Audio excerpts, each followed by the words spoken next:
Namaste and welcome to Youth Matters Nepal. I'm your host, Father Arvind. Today we address a rising concern affecting families, schools, and even workplaces across Nepal: the growing influence of PUBG and similar digital games on our youth. Joining with us is a very special guest, Father Stephen, currently pursuing his PhD on the impact of social media among school-going children in Kathmandu Valley. He has spent years observing young minds and the shifting emotional landscapes. Father Stephen, welcome to the show. Thank you, Father Arvind. I'm honored, and I think this is a really important and a very necessary conversation. So, Father Stephen, let's start with the basics. PUBG is just a game. What makes it so concerning for our young people in Nepal? Arvind, in recent years, what we have observed in Nepal, especially maybe other countries also, that digital gaming is becoming very, very popular, especially PUBG, which is also known as playground, player on unknown's battleground, and it's dominating the screen time of countless young boys and girls, and even the young job holders. And while digital entertainment offers a welcome escape and social connection, the obsession with PUBG has begun to unveil a darker undercurrent, eroding family relationships, disrupting friendships, and even reshaping behaviors in various concerning ways. That's worrying, Father Stephen. From your research, what behavioral changes are you observing in students and young workers? I think we have observed a very, very, let's say, a major shift in various fields. Let's talk about the positive things first of all. Let's say, of course, PUBG is creating a social bonding, and especially it has the facility of voice chats, allowing friends to stay connected, and even young job holders, especially those living in faraway places from home, and can get reconnected with the friends, and also even those who are staying outside the country in faraway countries also can get connected with the friends. And gaming together builds a sense of team spirit and shared achievements. And second point we can discuss about is that it is also kind of a stress relief that they have. You know that young minds undergo a lot of stress, be it from family, be it from friends, or various kind of stress that comes to the young boys and girls. And when they get engaged into the game called PUBG or any online games, they have the stress relief also. And even for people, those who go far away, and the young job holders, the demanding of the job and the stress that they get of the job, and when they come back home in the evening and they stay down, it's kind of relief for them also. So we have also the stress relief for them. And that's what, but it is also can also be kind of maybe a short-term emotional release, mood changes, mood swings can be adjusted with the help of PUBG games. That's what we have as a positive impact of that. Yes. Father Stephen, how is it affecting the family life? Because we see basically in family, these children, these young people, school going children, they are in families. So, does it affect the family life? I think it's profoundly. Family has been affected profoundly. Many parents tells me, let's quote some, which we will not take the name. Uh, the parents tells me he's home, but we have lost him. PUBG has displaced rituals like family meals, evening prayers, and simply talking to each other. And when parents try to intervene, it often leads to conflict, defiance, or complete emotional withdrawal. The warmth and the closeness of traditional so-called, let's say, Nepali family life are being replaced by cold screens and digital silence. Erosion of family bonding is there when screen replace conversation. Traditional Nepali family life is rooted in shared routines such as family meal, festivals, evening talk, and some religious practices. Now, PUBG creates an emotional and physical disconnect from these norms. And there's also a reduced time of interaction that they have with the family, because the children come, the young boys and girls, even girls play the game, and what they really do is they enclose themselves in the room, and they have no connection with the family, and they are not able to converse with each other, they are not able to reconnect with each other, even so much so that they are not able to be present for the meal time. The parents call them and they say, okay, I'm coming, but they never come. And so they're missing the prime time of family, eating together, talking with each other. So much so that even the parents complain and say that, okay, when my son is here, but he's not here, because there's no eye contact, no communication, kind of a silence. The child is so this kind of symptoms we find in the family. So the observances, the recent study shows that this PUBG, though it is entertaining young boys and girls, but slowly it is creating kind of disconnect with the family members. Yes, indeed, Father. I have also observed people saying about this thing that it's creating a conflict in the families because of this game culture. So, what begins as a game ends in emotional damage, isn't it, Father? Yeah, very true. Exactly. We are seeing signs of digital addictions when young people lose the time to feel okay without the game. They are not feeling okay without the game. So it has been an emotional damage for them. PUBG is no longer just a game. It has become a virtual refuge, drawing users away from real life situations, real life responsibilities, and real life relationships also. So, this form of behavioral addiction leads to progressive social isolation and also disconnection from reality. Over the time, the real world, filled with complex emotions, responsibilities, and unpredictability, becomes less appealing compared to the instant gratification and control over offered by this game. Because I think it can be explained through the science also.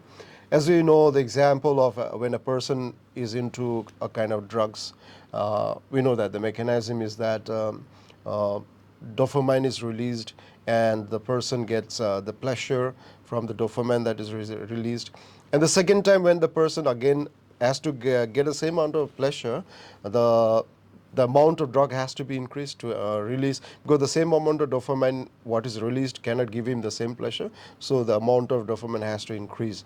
So similar also is applied to digital games. So a child who, or a young boys and girl who is playing this game, is not satisfied playing the game every day, same time. Let's say today I play 1 hour, tomorrow it has to increase, third day it has to increase. So this is how it is going, and slowly what is happening is that they are getting emotionally damaged, because the various emotion that comes to the mind of feeling of anxiety that I have to win, and the irritation that they have, and when the parents comes to talk to them, they get very irritated, they get very angry, and they even try to go and let's say harm the parents or those who connect. So there's a lot of anxiety and a lot of emotional disturbances that is going on, and we have seen this example in India.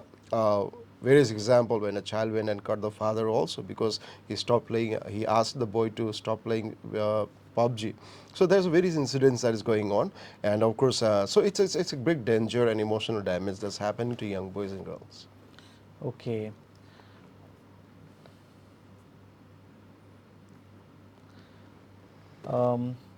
Yeah, speaking about emotional damage, we also see that in the beginning we said about a kind of a bonding that it creates in a positive aspect.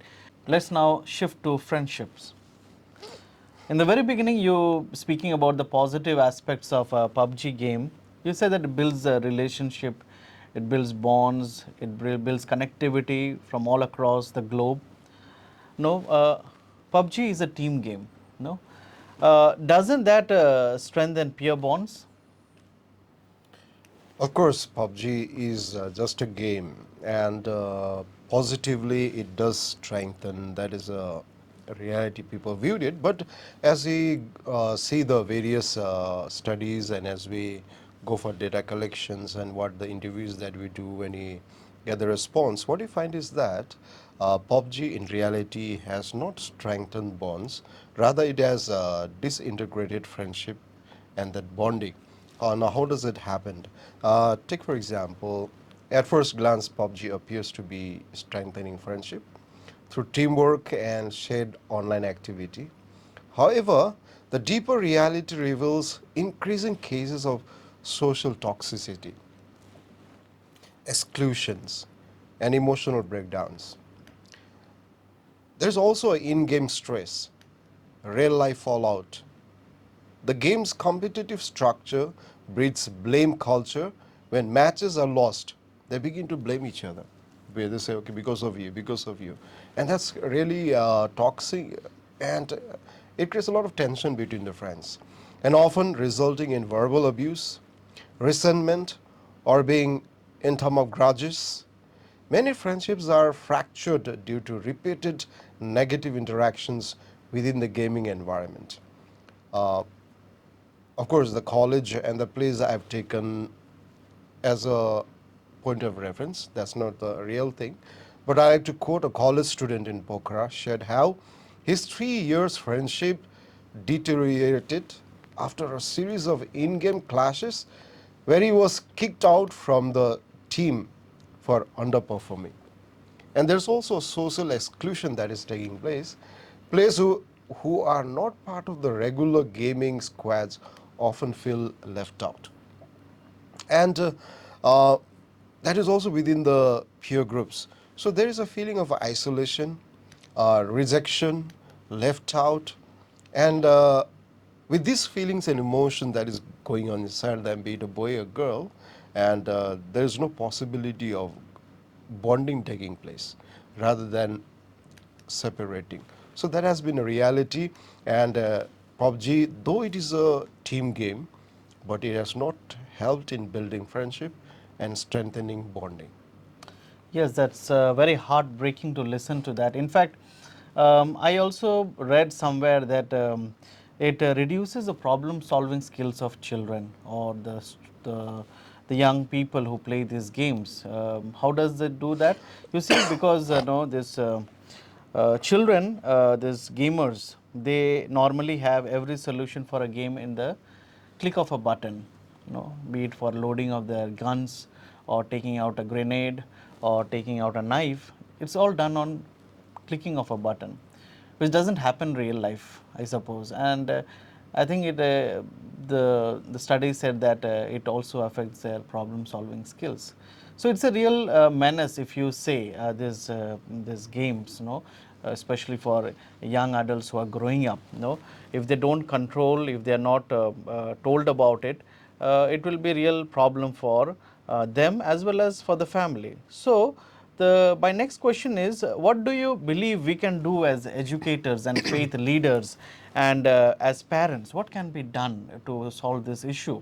Can we ban it, or should we come with some other solutions? My suggestion would be not to ban the game as such, because as a country, Nepal also has declared this PUBG as a esports, and there are various competitions being conducted in the college levels and also in the national games. There are a few groups who had won national, international awards also. So it should not be banned as a game, but I think there should be an awareness class in the schools and colleges, making them aware of the various negative aspect of it, highlighting the various positive aspect of it, and helping these young boys and girls to create a balance. That's very important, that they should know the balance, they should know the boundary, that they should know that they should not go beyond the boundary. For example, late night sleep, eating time, family time, maintaining friendship, being sensitive to people. I think all this has to be made them aware. And also like emotional intelligence that we talk about, Stephen Covey, that young boys and girls should be installed into this, rather taught this emotional intelligence, so they're able to be aware of the people present there, sensitive to the emotions of the other people, able to control their emotions because PUBG games and all online games, there's a lot of emotional stress and there's an outburst of anger creating tension in the family. So even for the family, what I would suggest is that they should go and dialogue with their children, especially the young boys and girls. They should have a dialogue with them.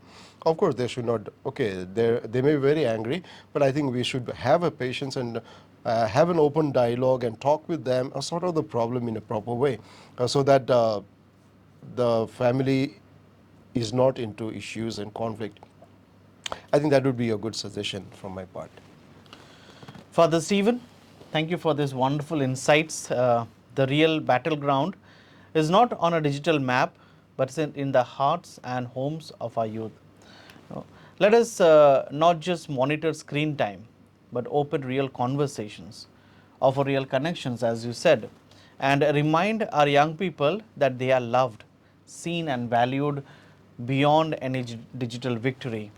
To our viewers, thank you for joining us on Youth Matters Nepal. If you're a parent, a teacher, or a student, know that healing starts with awareness. Till next time, stay grounded, stay human. Namaste.